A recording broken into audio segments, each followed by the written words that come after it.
प्रिय विद्यार्थियों, पिछले व्याख्यान तक हमने अन्नम भट्ट के तर्क संग्रह में प्रथम प्रकरण के 9 द्रव्यों का अध्ययन कर लिया था।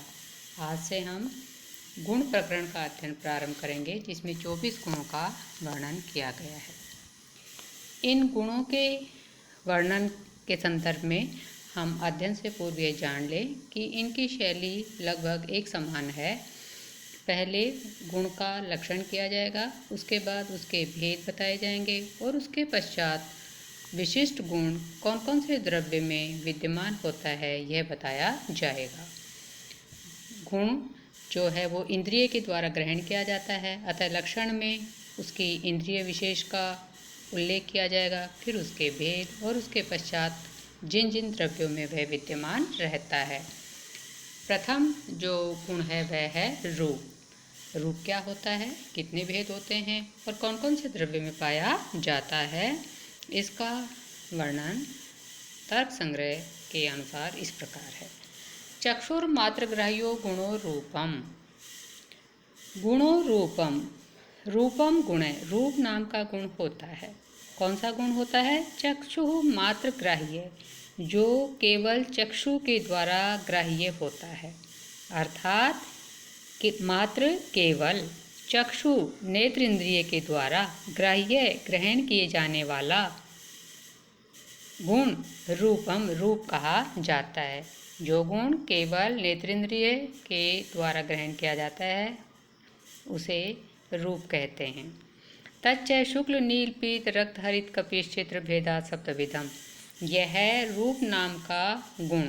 रूपम शब्द नपुंसकलिंग में है, इसलिए आया तच्च, और वह रूप नाम का गुण शुक्ल श्वेत, नील नीला, पीत पीला, रक्त लाल, हरित हरा, कपिश भूरा, चित्र चितकबरा या मिश्रित के विचित्र भेदात भेद से सप्तविधम 7 प्रकार का होता है। कौन कौन से द्रव्य में रहता है? तो सामान्यतः बताया पृथ्वी जल तेजो वृत्ति। यह पृथ्वी और जल तथा तेज में विद्यमान होता है। पृथ्वी जल और तेज में यह रूप नाम का गुण विद्यमान होता है। तत्र पृथिव्याम सप्तविधम। अब प्रश्न उठा कि क्या 7 भेद पृथ्वी जल और तेज में रहते हैं, तो इसका वर्णन विशेष रूप से किया गया कि पृथिव्याम सप्तविधम, पृथ्वी में इसके 7 भेद विद्यमान होते हैं, 7 वर्ण विद्यमान होते हैं। किंतु जले अभास्वरम शुक्लम, जल में केवल श्वेत वर्ण विद्यमान होता है। इसका श्वेत जो भेद है विद्यमान होता है, लेकिन वो श्वेत कैसा होता है? अभास्वरम, चमक से रहित। कैसा होता है? जिसमें कोई चमक नहीं होती, ऐसा श्वेत वर्ण जले केवल जल में विद्यमान होता है। भास्वर शुक्लम तेजसी, और रूप का जो चमक से युक्त श्वेत वर्ण होता है वह तेजसी, तेज में विद्यमान होता है। एक बार अर्थ हम पूरा और देखेंगे कि जिस गुण का ज्ञान केवल नेत्र इंद्रिय के द्वारा किया जाता है उसे रूप कहा जाता है।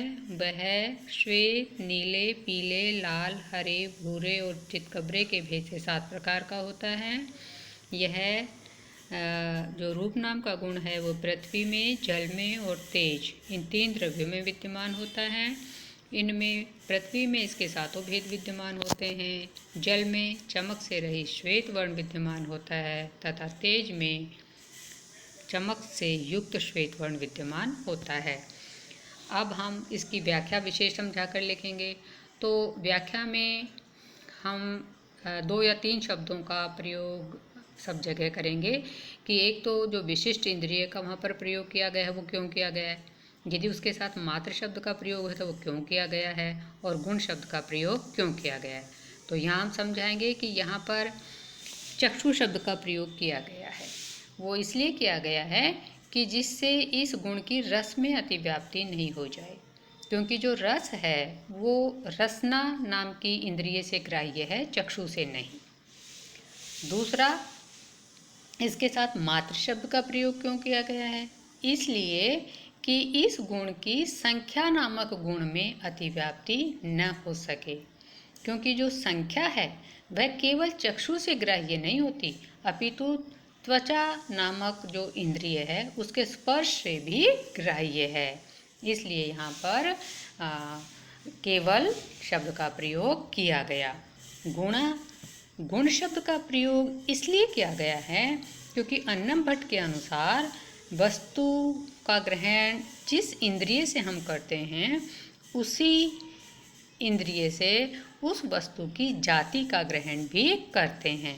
तो यहाँ पर रूपत्व जाति में अतिव्याप्ति न हो सके इसलिए गुण शब्द का प्रयोग किया कि यहाँ वर्णन जो चल रहा है वो किसका चल रहा है, गुण। यहाँ पर गुण से तात्पर्य है गुणत्व जाति से नहीं। अतः लक्षण में आए हुए 3 शब्दों की व्याख्या हम करेंगे। चक्षु की व्याख्या, मात्र शब्द की व्याख्या और गुण शब्द की व्याख्या। इसके पश्चात हम भेदों के बारे में बता सकते हैं कि जो भेद, इसके रूप के जो भेद बताए हैं उनकी संख्या को लेकर मतभेद भी हैं विद्वानों में कि केवल 3 जो वर्ण हैं उनको भी मूल माना जाता है और जो बाकी वर्ण हैं वो इनके मिश्रण से बनते हैं, ऐसा विद्वान मानते हैं। और संख्या जो मिश्रण से बनती है वो केवल 7 ही नहीं और भी हो सकती है, किंतु ग्रंथकार ने यहाँ संख्या का स्पष्ट उल्लेख किया है, निश्चित कर दिया है कि यह जो रूप है वो 7 ही प्रकार का होता है। अगला जो गुण है वो है रस। रस क्या होता है, कितने भेद होते हैं, कौन कौन से द्रव्य में रहता है, यह कथन ग्रंथ के अनुसार इस तरह से है। रसन ग्रह्यो गुणो रसय, यहाँ रसना होगा, ये रसना ग्रह्यो गुणो रसय। रसना नामक इंद्रिय के द्वारा ग्रहण किया जाने वाला गुण रस कहा जाता है। रस है, रस नाम का गुण है, गुण होता है। कौन सा होता है, जिसको रसना नामक इंद्रिय से ग्रहण किया जाता है।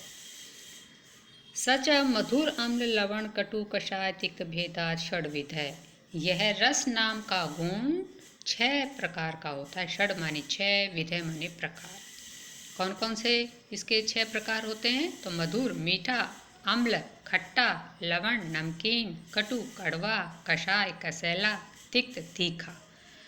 अर्थात मीठे, खट्टे, नमकीन, कड़वे, कसैले और तीखे भेद से यह रस नाम का गुण 6 प्रकार का होता है। पृथ्वी जल वृत्ति, और यह पृथ्वी और जल में रहता है।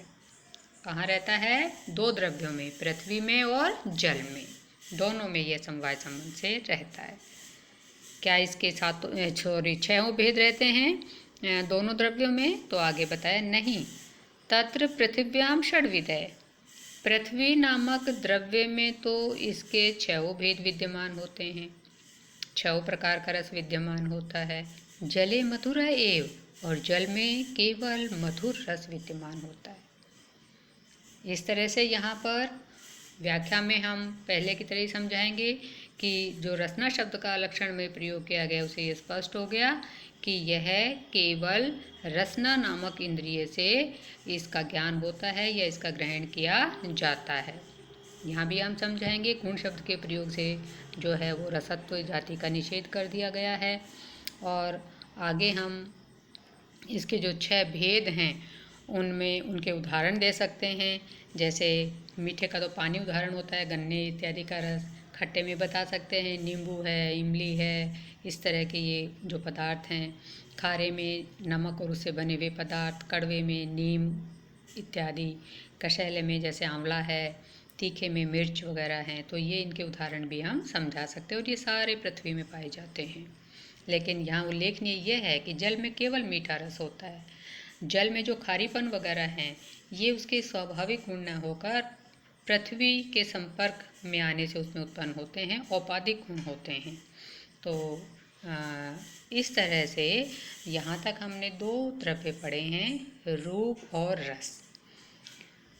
इनसे संबंधित प्रश्नों का अभ्यास भी हम साथ साथ करेंगे कि रूपम किम कतिविधं च, रूप क्या होता है और कितने प्रकार का होता है। तो इसके उत्तर इन्हीं अंशों से खोजेंगे कि चक्षु मात्र ग्राह्यो गुणो रूपम, चक्षु मात्र मिला